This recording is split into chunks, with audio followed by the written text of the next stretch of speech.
وبركاته. الحمد لله رب العالمين، وبه نستعين على أمور الدنيا والدين، والصلاة والسلام على أشرف الأنبياء والمرسلين سيدنا ونبينا محمد وعلى آله وأصحابه ومن تبعه بإحسان إلى يوم الدين. أما بعد، Subhanallah walhamdulillah wa la ilaha illallah wallahu akbar wa la hawla wa la quwwata illa billahil aliyyil azim. Raditu billahi rabban wa bil islami dinan wa bi Muhammadin sallallahu alaihi wasallam nabiyyan. Hadirin jamaah salat Isya dan tarawih yang dirahmati dan dimuliakan oleh Allah Subhanahu wa taala. Tidak ada kalimat yang paling terbaik kecuali mari kita memanjatkan puji dan syukur kepada Allah Subhanahu wa taala atas segala curahan rahmatnya dan ridha-Nya kepada kita semua, terutama nikmat iman dan Islam, nikmat sehat dan kesempatan, sehingga pada malam hari ini kita bisa memenuhi panggilan Allah Ta'ala melaksanakan salat Isya berjamaah, dan kita lanjutkan nanti dengan qiyam Ramadan atau salat tarawih.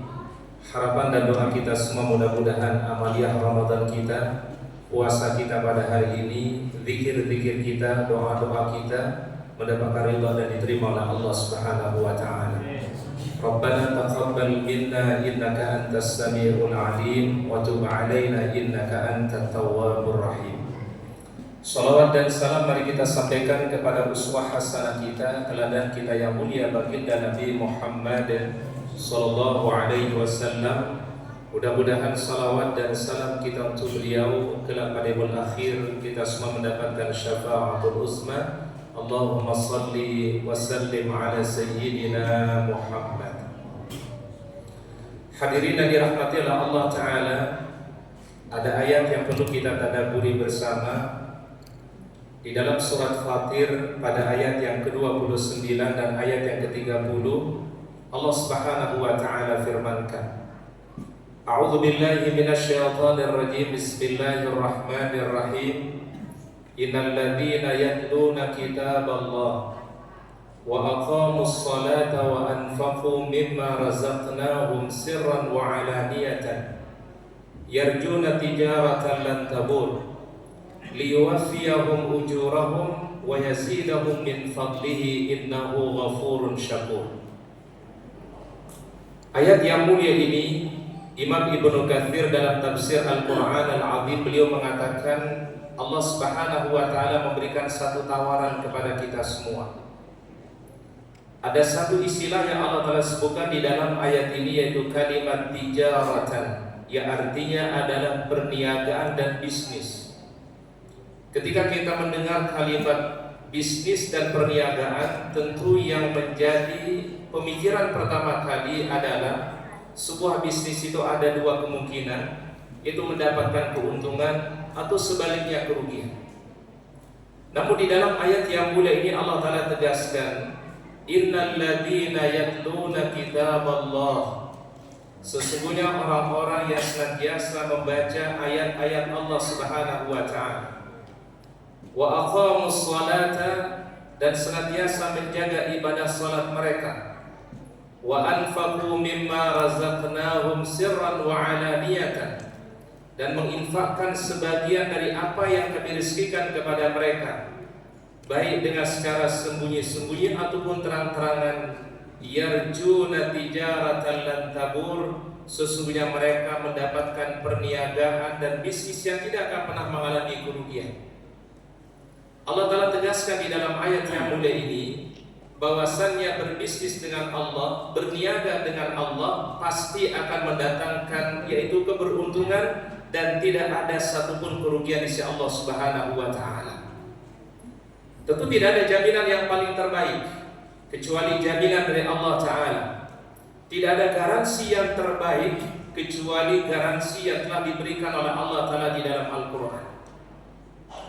Setidaknya kata para ulama tafsir, ada 3 bentuk perniagaan yang terbaik dengan Allah Subhanahu wa taala.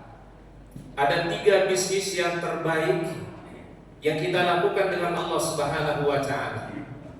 Yang pertama adalah innal ladzina yatluna kitaballah, orang-orang yang senantiasa membaca ayat-ayat Allah Subhanahu wa taala. Maka momentum Ramadan ini mari kita jadikan momentum untuk senantiasa berinteraksi dengan Quran, membaca Al-Quran, memahami Al-Quran, mengkaji Al-Quran, dan apapun yang terkait dengan Al-Quran di bulan Ramadan itulah amal yang terbaik pada bulan yang istimewa ini. Bahkan dalam satu hadis sahih riwayat Imam Al-Bukhari dan Imam Muslim, baginda Rasul bersabda, "Man qara'a harfan min kitabillah falahu hasanah, wal hasanatu bi asyri amsalihha, wa la aqulu alif lam mim harfun, walakinnal alif harfun wal lam harfun wal mim harfun." Barang siapa yang membaca satu huruf saja dari Al-Quran, Allah Ta'ala memberikan 10 kebaikan. Satu huruf Allah Ta'ala balas menjadi 10 kali kebaikan. Dan tidak aku katakan, kata beliau, alif lam mim itu satu huruf, tapi alif satu huruf, lam satu huruf, dan mim satu huruf. Kita bisa bayangkan ketika kita ucapkan alif lam mim saja, Allah Ta'ala telah memberikan dan menulis dalam catatan amal kita 30 kebaikan. Bahkan kalau kita baca dalam sejarah para sahabat, sejarah para ulama terdahulu, kita mengenal ada Imam Abu Hanifah yang ahli fikih, Imam Malik yang ahli fikih, Imam Syafi'i ahli fikih, Imam Ahmad Ibnu Hanbal ahli fikih dan hadis. Tapi ketika mereka berada di bulan Ramadan, mereka memaksimalkan untuk berinteraksi dengan Al-Quran. Ketika mereka berada di bulan Ramadan, mereka maksimalkan untuk bersama Al-Quran, baik membacanya, tilawahnya, tadarusnya, atau mengkaji daripada ayat-ayat Allah Subhanahu wa taala. Dan ini adalah bisnis yang tidak akan pernah mendatangkan kerugian di sisi Allah Subhanahu wa taala. Yang kedua adalah bisnis yang tidak akan pernah mengalami kerugian, wa aqamus salata, yaitu orang-orang yang senantiasa menjaga ibadah salat mereka. Baik ibadah yang salatnya 5 waktu yang wajib ataupun juga salat-salat sunnah. Terutama kita berada di bulan Ramadan ini, tidak ada amalan yang paling terbaik selain daripada melaksanakan sholat tarawih di bulan Ramadan. Bahkan disebutkan dalam satu hadis dalam riwayat Imam Muslim, baginda Rasulullah SAW bersabda, "Man qama ma'al imami hatta yansharif, kutiba lahu qiyamul lailatin." Barang siapa yang sholat tarawih bersama imam sampai selesai sholat nanti bersama imam sampai witir beliau, dan kita ikut bersama imam salat tarawih dan witirnya, kutiba lahu qiyamul lailatin, Allah Ta'ala tulis baginya seperti salat malam semalam suntuk. Ini satu amalan yang mulia yang kita hadirkan di bulan Ramadan ini, supaya Ramadan ini membawa keberkahan kita di sisi Allah Subhanahu wa taala. Karena baginda Rasul mengatakan Ramadan syahrun mubarak. Ramadan ini bulan yang barakah. Barakah itu, kata Imam Ibnu Katsir, ziyadatul khair, semakin bertambah kebaikan kita, semakin bertambah semangat kita dalam kebaikan, maka itu menandakan keberkahan yang Allah Ta'ala berikan. Karena kesempatan Ramadan ini para jamaah, mungkin tahun yang akan datang belum tentu kita bisa bertemu kembali dengan Ramadan. Kalau Allah Ta'ala masih memberikan kesempatan bertemu Ramadan tahun ini, kita bersyukur kepada Allah Subhanahu wa Ta'ala. Karena mungkin Ramadan ini pada tahun depan belum tentu kita diberikan kesempatan kembali oleh Allah Ta'ala.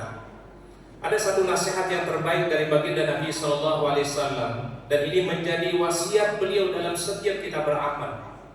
Beliau mengingatkan kepada para sahabat ketika memulai sholat, "Shallu sholata muwaddi."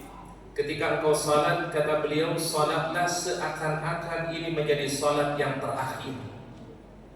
Ketika kita sholat, ketika takbiratul ihram Allahu Akbar, kita bayangkan mungkin ini menjadi salat terakhir saya. Belum tentu ketemu dengan salat hari esok. Kalau mungkin Ramadan ini kita diberikan kesempatan bertemu oleh Allah Ta'ala pada tahun ini, mungkin bisa jadi ini adalah kesempatan terakhir yang Allah Ta'ala diberikan. Mungkin belum tentu ada kesempatan yang mendatang yang Allah Ta'ala berikan kepada kita semua. Maka syahrul mubarak, bulan Ramadan yang barakah itu adalah bagaimana kita memanfaatkan Ramadan ini sebaik-baiknya. Baginda Nabi SAW mengajarkan kita doa yang terbaik pada bulan yang mulia ini, yang diajarkan oleh Rasulullah SAW dari hadis Aisyah radhiyallahu anha. Ketika Aisyah bertanya, "Ya Rasulullah, doa apakah yang paling terbaik di bulan Ramadan? Apalagi kalau kami ingin bertemu dengan Lailatul Qadar." Maka baginda Rasul mengatakan, perbanyaklah ucapan Allahumma innaka afuwun karim tuhibbul afwa fa'fu anni.